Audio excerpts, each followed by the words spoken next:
여호와께서 모세에게 이르시되 너는 산에 올라 내게로 와서 거기 있으라. 네가 그들을 가르치도록 내가 율법과 계명을 친히 기록한 돌판을 네게 주리라. 모세가 그의 부하 여호수아와 함께 일어나 모세가 하나님의 산으로 올라가며 장로들에게 이르되 너희는 여기서 우리가 너희에게로 돌아오기까지 기다리라. 아론과 훌이 너희와 함께 하리니 무릇 일이 있는 자는 그들에게로 나아갈지니라. 모세가 산에 오르매 구름이 산을 가리며 여호와의 영광에 시내산 위에 머무르고 구름이 엿새 동안 산을 가리더니 일곱째 날에 여호와께서 구름 가운데서 모세를 부르시니라.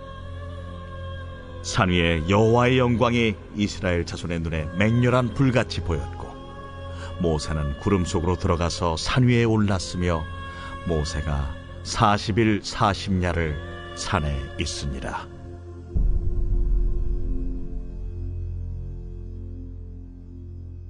(5월 31일) 월요일 40번의 밤과 40번의 낮. 출애굽기 24장 12절에서 18절입니다. 오늘 본문의 하나님은 율법과 계명을 주시고자 모세를 시내산 꼭대기로 부르십니다. 12절에 올라와서 거기 있으라. 그렇습니다. 오늘도 저와 여러분의 자리가 있습니다. 하나님이 원하시는 자리가 있어요. 18절에 모세가 40일 40야를 산에 있으니라. 40번의 밤과 40번의 낮 동안 모세는 하나님이 부르신 자리에 있었습니다. 모세가 한 일은 없습니다. 그저 그 자리에 있는 것입니다. 그게 모세의 사명이었습니다. 오늘 여러분은 어느 자리에 앉아 있습니까? 시편 27편 4절입니다. 주님, 나에게 단 하나의 소원이 있습니다. 나는 오직 그 하나만 구하겠습니다. 그것은 한평생 주님의 집에 살면서 주님의 자비로우신 모습을 보는 것과 성전에서 주님과 의논하면서 살아가는 것입니다. 모세가 서 있었던 그 산꼭대기는 하나님이 임재하시는 성전이자 교회였습니다. 그곳에서 모세는 무엇을 했습니까? 40주야 동안 하나님의 음성을 들었습니다. 자리를 지키고 음성을 듣는 것이 모세를 부르신 목적이었습니다. 단순히 돌판에 새기신 10계명만 건네주는 게 아니었습니다. 25장부터 31장까지 무려 7장에 걸쳐서 하나님은 모세에게 성소와 성막, 제단과 울타리, 예복과 위임식, 제사법과 안식일을 말씀하십니다.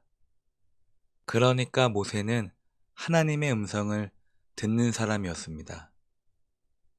이게 참 무섭지 않나요?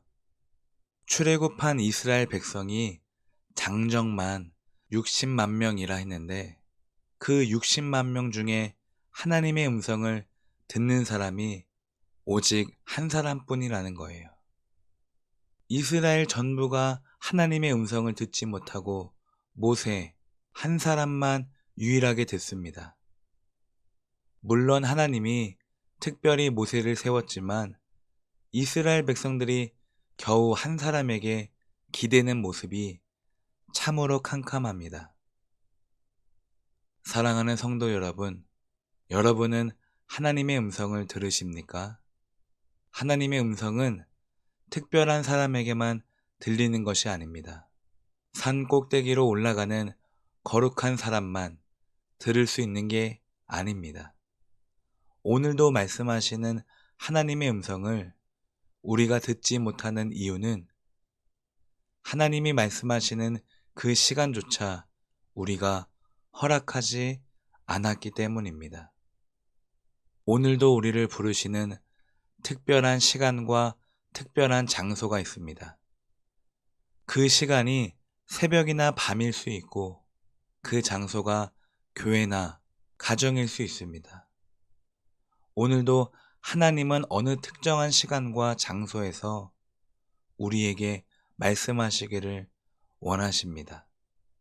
모세는 고작 40일이었지만 우리는 평생의 밤과 평생의 낮 동안 음성을 들으시길 축복합니다.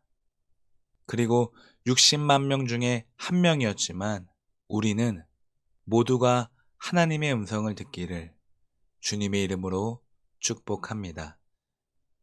귀를 기울이시고 주님의 음성을 기다리십시오.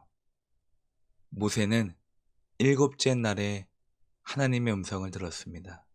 기도합니다.